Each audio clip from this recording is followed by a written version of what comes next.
This was the moment that everyone was waiting for, that all of the preparations and all of the deliberations and all of the hard work and hours put in, all of the spreadsheets, all of the documents, everything that had gone into it was prepared perfectly for this moment. This was the moment. This was the moment where the Israelites, who had known hardship for 400 years, who had made it through a sea of reeds and through a Pharaoh that would never give up. It was when they had arrived on the other side and sung song and then been attacked by Amalek, made their way to Mount Sinai, received the tablets, broke the tablets, golden calf, huge mistake. Not so great. Catastrophic, maybe, but they rebounded. And they built this gorgeous, beautiful, historic edifice. The Mishkan, the tabernacle, was the most profound thing that they had created of their own. If God had created the world in 6 days and rested on the seventh, the Israelites had created a tabernacle. With all of the language of creation, they had become divine in their capacities. And here it was a moment that everyone was waiting for. The chapter 9 of the book of Leviticus, tomorrow morning, we'll read, Vahi bayom hashmini, kara Moshe le'Aharon levanav le'zignei Yisrael, and Moses said, hey, ain't it great? Time to celebrate. You did it. No, don't be shy, brother Aaron. It's, this is what you've been chosen to do this. This is your moment, Esther in the spotlight. This is your moment in the spotlight, Aaron. Come step up, bring your sacrifices. We've all been waiting for this moment.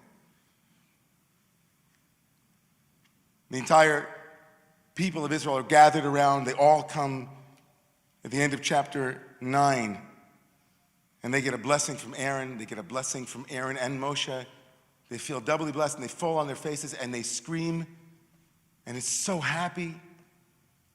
And at the height of their ecstasy, the height of their satisfaction, at the height of their relief, the Torah tells us a horrible story.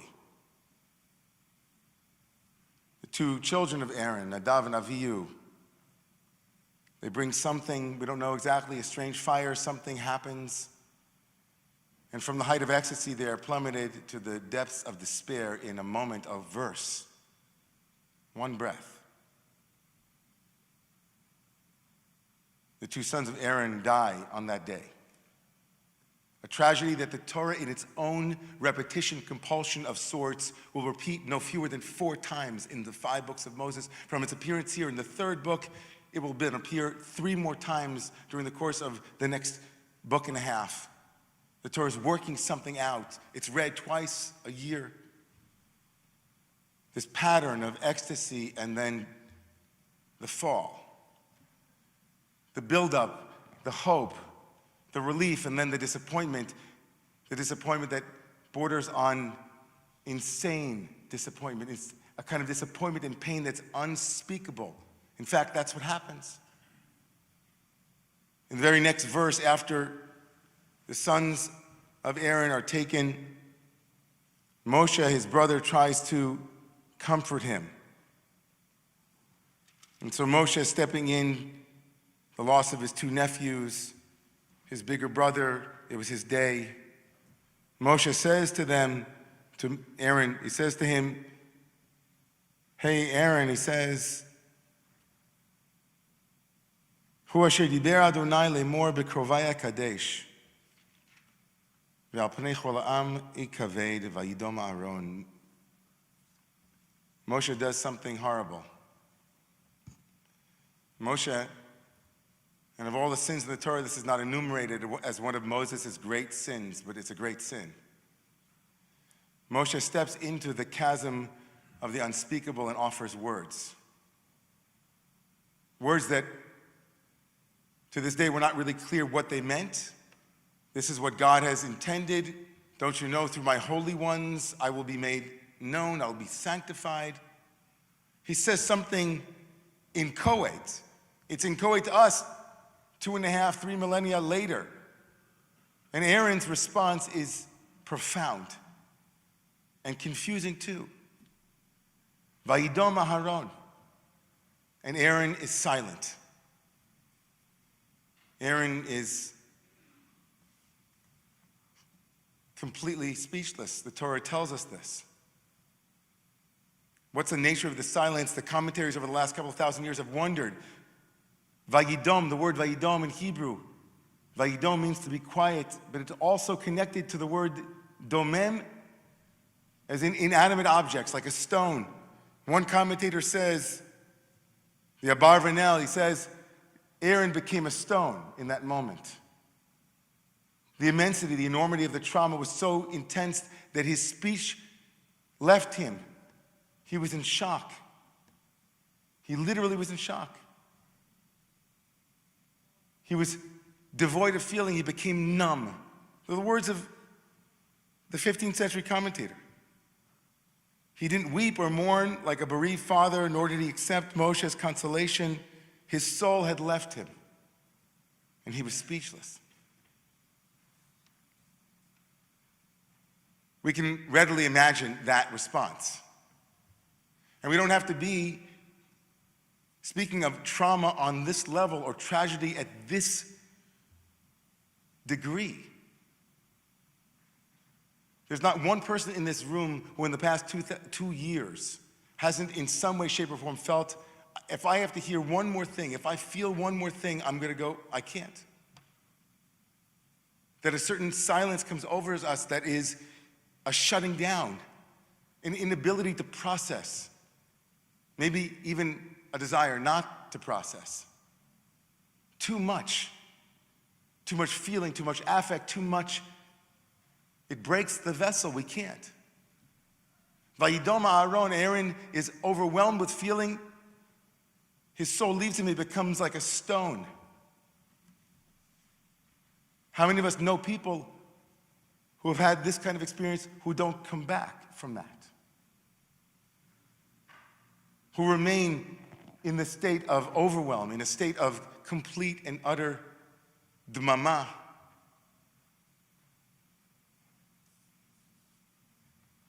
The Torah doesn't blame Aaron for this silence. Another interpretation, though, of course, is dmama means that he was quiet in a kind of solitude. He was able to hold the immensity of this feeling, the immensity of it through and only through silence. One commentator, Eliezer Littman Lichtenstein, says that in Hebrew we have the word shtika, which means to be silent of speech. Shtok means quiet. Dmama doesn't mean the absence of language as much as it means the wholeness of silence. L'cha dumiyati la, to you, God, silence is praise, says the psalmist, means that not that I don't have words, but I have too many words and not enough, and I hold it in a silence that is not a silence of absence, but a silence of presence. How many of us have been in the presence of someone who can hold silence like that? How many of us have been with people whose suffering is so immense that it's carved grooves in their heart, in their faces, and those grooves have become compassion lines? That they sit not in acquiescence and not in rejection or judgment, but they sit knowing the full immensity, the unbearable lightness of what it is to be a human being. They have felt the slings of arrows of life, and they sit with us, not judging us, but with a heart that is willing to enter into the pain of another, but not with silly, mechanistic pablum, but with the depth of silence. I can hold you in the silence. Our Sufi friends from the Muslim community, the mystical Muslims, say that when you meet somebody, the first question you should ask yourself inwardly is, how mature is their silence? We live in a world where silence is anathema. We don't teach our children to have silence. We teach our children to have platforms. Everybody here has a brand. I need my voice out in the world because that's what the world needs, is another podcast. Why are you looking at me? I'm not looking at you. I was looking at me. There's a silence that isn't a silence of absence, but a silence of presence. At the end of a date, it's not that you had nothing to say, but you have nothing to say because there's so much left to say, and you're just there in its silence, in its fullness. I was walking this week with someone in our community. He's a well-known scholar, a rabbi, quite famous in the Jewish world. And he and his wife suffered a horrible tragedy. Their 27-year-old son died just a few weeks before he and his wife were to have their first child. And I hadn't seen him in a year. And so we met and we started going for a walk. He was very concerned to hear and listen to how I was and my life and my kids. And I said to him, I don't have anything to say, I just want to walk with you. He said, David, there are days when I wake up and I say to myself, I need a new word for okay, because when people ask me how I am, I used to say I'm okay. And now I want to say okay minus. I want to say I'm okay minus. And as we were walking, I told him the story in the Midrash. I shared with him, he asked me to share something that I'd been learning, and I said that we'd been learning a Midrash on this week's Torah portion where the rabbis came to a certain Yochanan ben Zakkai who lost a son. This rabbi, Yochanan ben Zakkai, lost a son, and all of the rabbis came before him to give him tanchumim, to give him consolation. And one by one, they said, you should take consolation from Job, who lost, it went through a list of people in the Bible who lost children, and with each one, Yochanan ben Zakkai said, not only am I suffering with my own loss, but now you're giving me the loss of this other one? Until finally one astute rabbi, Elazar ben Azariah, sat down with him and said words that essentially meant, I have nothing to say, and so I'll just sit with you.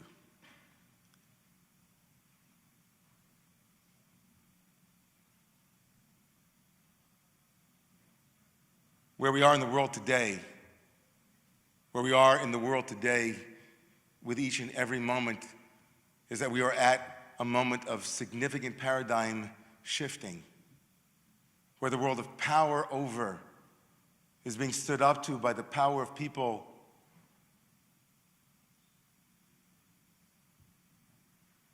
to liberate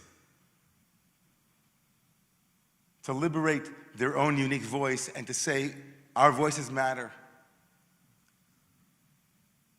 A world where violence is not met with, or resistance doesn't need to be met with violence. It's a paradigm shift in the world about how we see one another, how we are with one another. To enter into the silence of loss and grief is to be willing to not know, to be awkward in the way that we are curious with one another, to not allow our instinctual, repetitive patterns of being with other human beings to replace authentic connection and authentic and real being with. We need to teach our children and teach ourselves over and over again that silence is a gift, that presence and being with heals. People can sense when we're with them, or whether they're trying to fix them, or whether we're trying to correct them, or whether we're trying to judge them, or we're trying to comfort them so that we don't feel uncomfortable. We have such a distrust for the awkward chaos that is the fructive space that silence provides. It's in silence that we see one another. It was in silence that Aaron could be met Maybe he was teaching God a thing or two also about silence, and Moshe a thing or two about silence. Maybe he was saying, be careful what you say, and hold your tongue carefully, because you could do much more damage when you say the wrong thing than when you admit that you know what to say.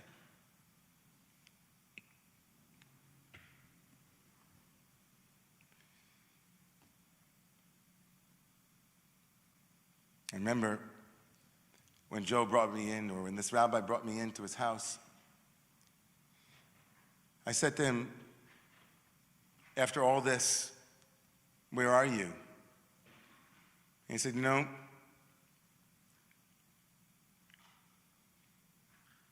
we took it upon ourselves to write a Torah in honor of our son. And he led me over to a table, and on the table there was a Torah that maybe you've never seen before, because it had no rolling pins, no atzechayim, just the scroll. And the scroll was wrapped in a talit.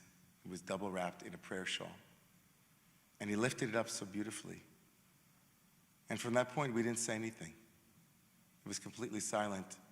And he said, hold this. And he started to unroll it. He said, look at how much care is in these letters. And he said, and look at all of the space around the letters. And we both wondered to ourselves,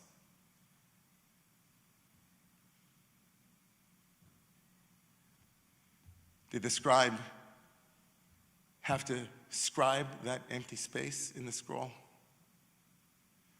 Or were the thoughts and the feelings around each of those letters, and the emptiness and the silence around them? We wondered together, looking at that empty part of the Torah. I wondered to myself, in a world where everyone has an answer, in a world where we ourselves desperately are meaning-seeking beings, and we too want answers, might we learn something from the power of meeting one another in the mystery of silence?